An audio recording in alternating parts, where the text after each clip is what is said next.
আসসালামু আলাইকুম। দেখতে দেখতে আমাদের এই রমজান মাস প্রায় শেষের দিকে চলে এসেছে। আমরা জানি না কে কতটুকু আমল করতে পেরেছি, কিন্তু আল্লাহ তাআলা আপনাকে আমাকে এই রমজান মাস এজন্য দিয়েছেন যেন আমরা মুত্তাকি হতে পারি। তো এই রমজানকে যে যেরকম কাজে লাগাবো, আমাদের সামনের দিনটা সেরকম পরিবর্তন হবে। মহান আল্লাহ তাআলা এই রমজানকে আমাদেরকে এই জন্য দিয়েছেন যেন আমরা ত্যাগ শিখতে পারি, স্যাক্রিফাইস করতে পারি।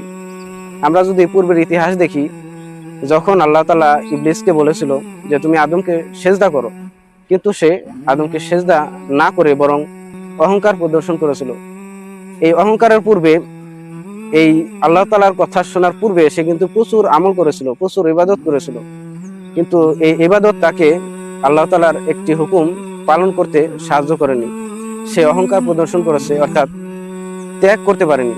তো আল্লাহ তাআলা আমাদেরকে এই রমজান এই জন্য দিয়েছেন যেন আমরা এই সারাদিন রোজা রেখে মানুষের সাথে সুন্দর ভালো আচরণ করি, মানুষের সাথে সুন্দর কথা বলি এবং মানুষের জন্য নিজের ভালোবাসা বিসর্জন দিই। নিজের জন্য যেরকম পছন্দ করি, অন্যের জন্য যেন সেরকম পছন্দ করি।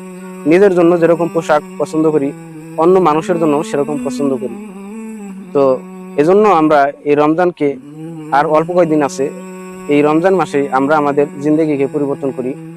আমাদের জিন্দেগি যখন পরিবর্তন হবে, এই দুনিয়াও আল্লাহ তাআলা পরিবর্তন করে দিবেন। কারণ এই দুনিয়াতে আমরা মানুষরাই পারি এই দুনিয়ার পরিবর্তন করতে। আপনাকে আমাকে আল্লাহ তাআলা মেধা দিয়েছেন, অন্য কোনো পশু পাখিকে দেননি। আমরা এই মেধা দিয়ে, আমাদের এই ঈমান দিয়ে, ঈমানি শক্তি দিয়ে আমরা ত্যাগের বিনিময়ে আল্লাহ তাআলার সন্তুষ্টির উদ্দেশ্যে মানুষের সাথে সৌহার্দ্যপূর্ণ আচরণ করব।